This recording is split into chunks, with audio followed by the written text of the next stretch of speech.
नमस्कार दोस्तों, मैं आपका अपने चैनल एचवीएस स्टडीज़ में स्वागत करता हूं। इस वीडियो में आपके लिए एसएससी एमटीएस के एक्सपेक्टेड क्वेश्चंस लेकर आ गया हूं। ये सारे क्वेश्चन किसी ना किसी एसएससी के एग्ज़ाम में ही पूछे गए हैं, वो सारे क्वेश्चंस यहां पर लेकर आया हूं। उसके आसपास की सारी डिटेल हम जानते हुए चलेंगे। अगर आप इस चैनल पर पहली बार आए हैं तो आपसे अनुरोध है, चैनल को सब्सक्राइब कर लीजिएगा। वीडियो अच्छी लगे तो वीडियो लाइक करके ज़रूर जाइएगा। चलिए स्टार्ट करते हैं। पहला क्वेश्चन है, Which of the following is not a commercial source of energy? तो commercial source of energy कौन सी नहीं है?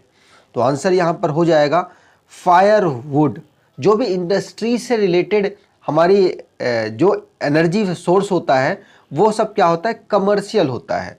जैसे कि यहाँ पर बात की जाए कोल की, पेट्रोलियम की, नेचुरल गैस की, साथ साथ fossil fuel, hydro power, nuclear energy, ये सारी की सारी एनर्जी क्या है, कमर्शियल सोर्स ऑफ एनर्जी है। ठीक है, चलिए आगे बात करें। अगला क्वेश्चन है, which of the following is an emergency hormone in human? तो ह्यूमन में इमरजेंसी हार्मोन कौन सिक्रीट करता है? तो आंसर हो जाएगा एड्रेलिन, एड्रेनलिन इसको सिक्रीट करता है जब भी कोई हम स्ट्रेस में होते हैं या फिर जब हम बहुत ज़्यादा उत्साहित होते हैं, उस समय पर ये अपना काम करना शुरू कर देता है। क्योंकि ज़्यादा हंसने, ज़्यादा मतलब खुश होने से भी दिक्कत हो सकती है हमारी बॉडी में। आपको पता होगा हार्ट अटैक वगैरह की, हंसते हंसते आदमी मर जाते हैं। तो उस चीज़ को कंट्रोल रखने के लिए, हमारे ब्रेन को संतुलित रखने के लिए एड्रेनल काम करता है। ठीक है, ये होता कहाँ है? तो ये किडनी हमारी है, किडनी के ऊपर ये थोड़ा सा लोकेटेड है।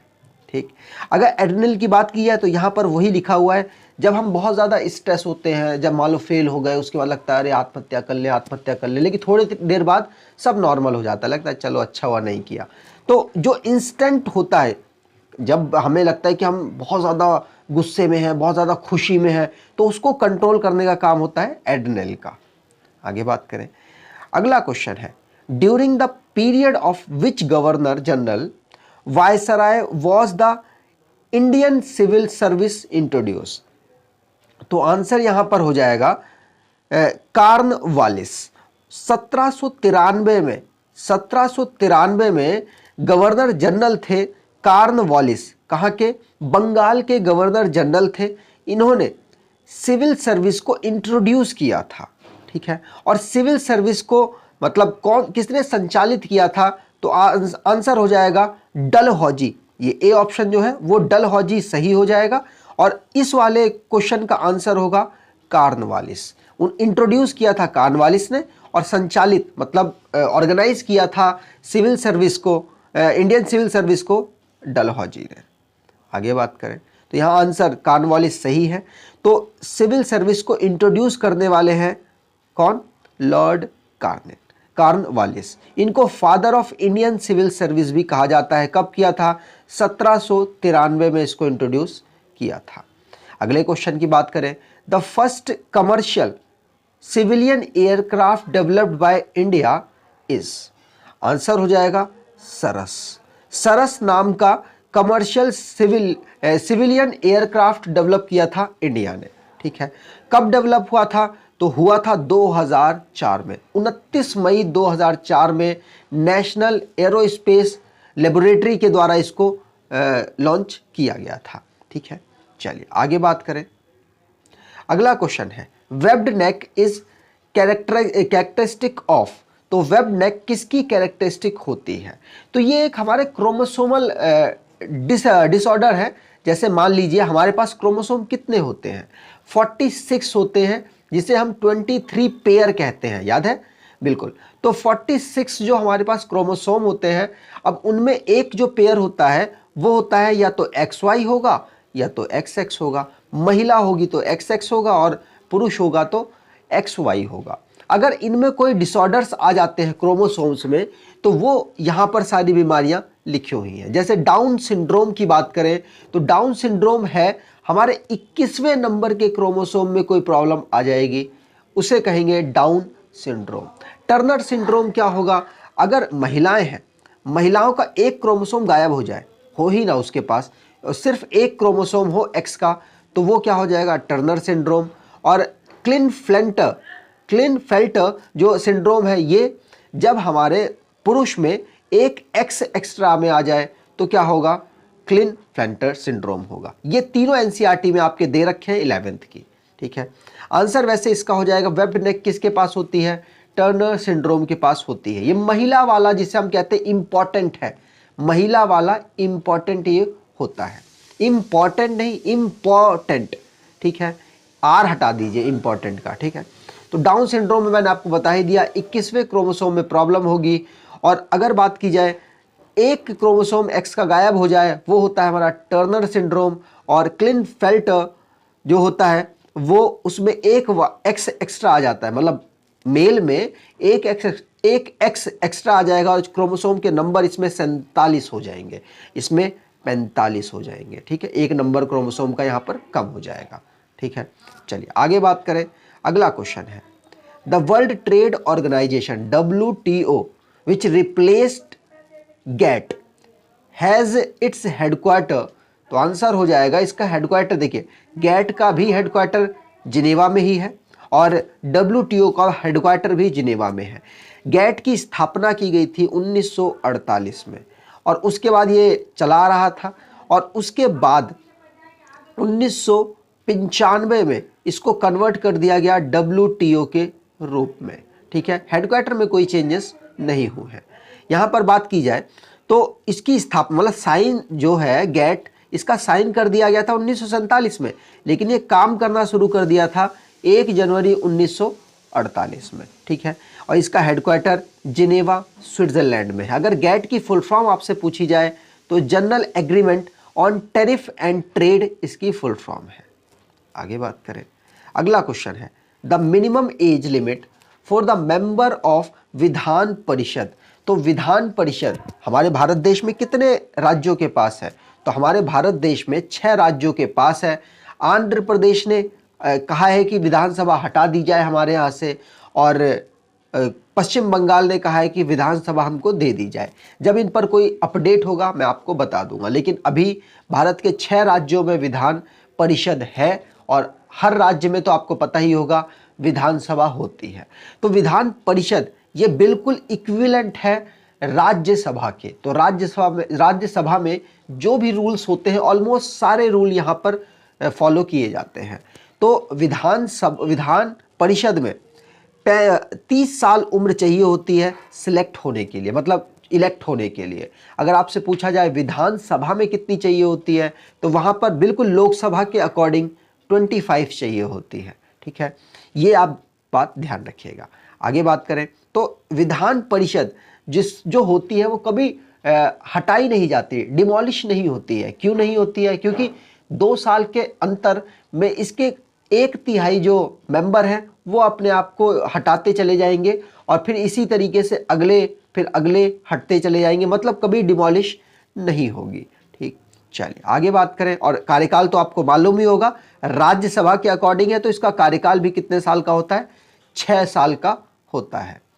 आगे बात करते हैं, अगला क्वेश्चन है नेशनल एंथम ऑफ बांग्लादेश अमर सोनार बांग्ला, तो अमर सोनार बांग्ला को किसने लिखा था? आंसर हो जाएगा रविंद्रनाथ टैगोर ने। भारत के जनगण मन को भी इन्होंने ही लिखा था, और अमर सोनार बांग्ला भी इन्होंने लिखा था।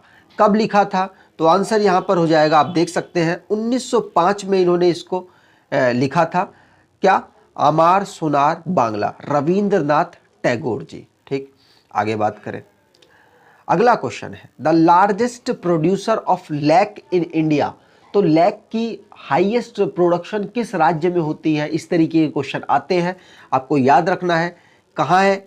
यहाँ का बी ऑप्शन सही हो जाएगा। ऐसे ही क्वेश्चन आपसे आ जाते हैं, जैसे अगर आपसे पूछा जाए कि संतरे का सबसे ज़्यादा प्रोडक्शन कहाँ होता है, तो आप बता पाएंगे कि ये कहाँ होता है? महाराष्ट्र में होता है। अगर आपसे काजू का पूछा जाए तो कहाँ होता है? आप बताएंगे केरल में होता है। कॉफ़ी का पूछा जाए तो आप बोलेंगे कर्नाटका में होता है।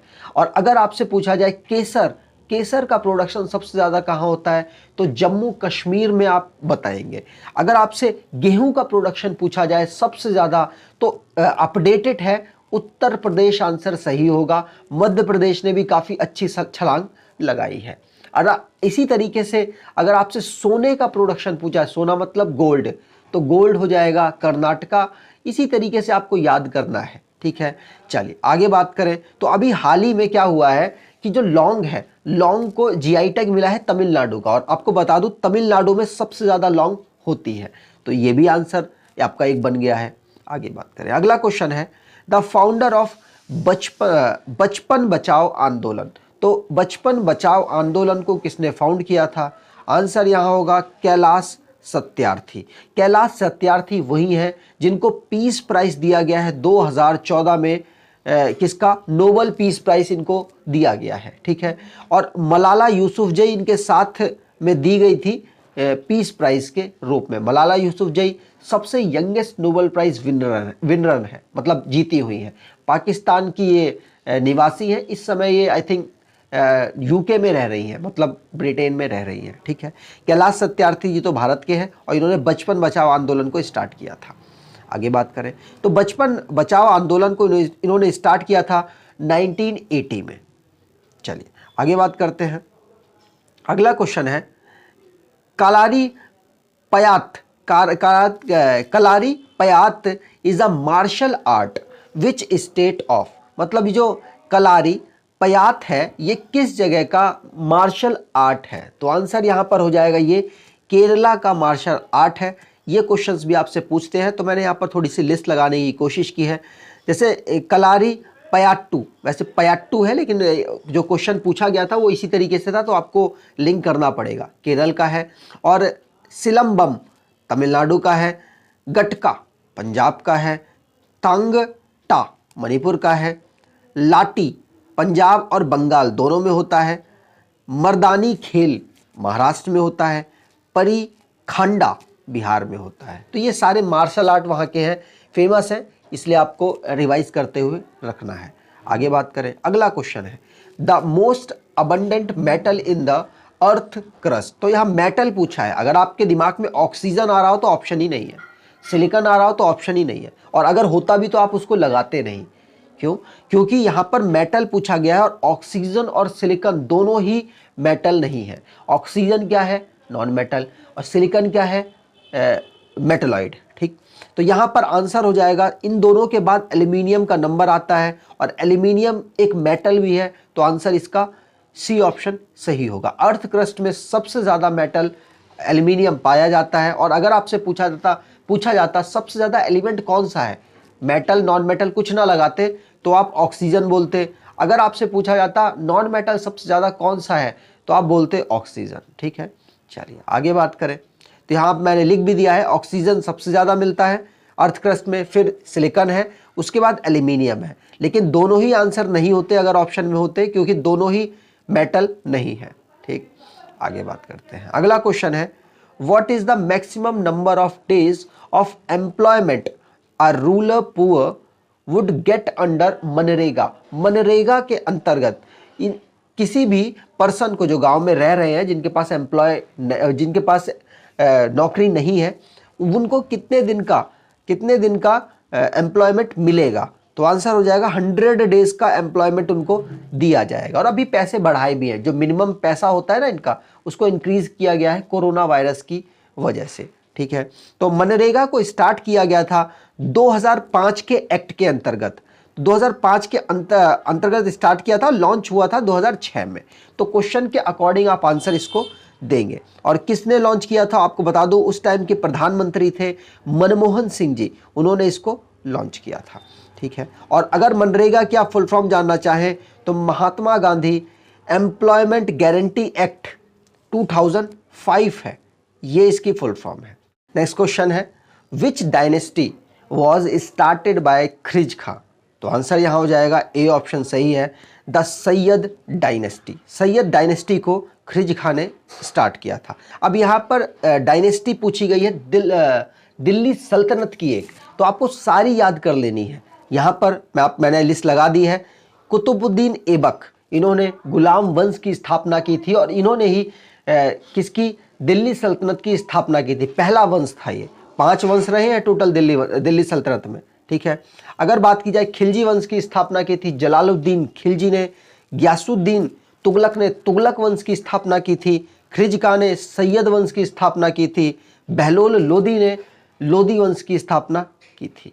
और आपको बता दूं सबसे बड़ा जो काल रहा है, शासन काल रहा है, वो तुगलक वंश का रहा है और सबसे छोटा शासन काल रहा है वो खिलजी वंश का रहा है। आगे बात करते हैं।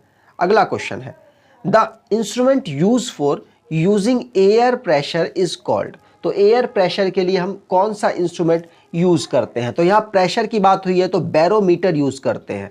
अगर आपसे पूछा जाए स्पीड, जो एयर की स्पीड है उसको नापने के लिए हम कौन सा इंस्ट्रूमेंट यूज करते हैं, तो आंसर हो जाएगा एनीमोमीटर। और हाइग्रोमीटर क्या करता है, ये एयर में कितना ह्यूमिडिटी उपस्थित है उसको नापता है। थर्मोमीटर टेम्परेचर को नापने के काम आता है।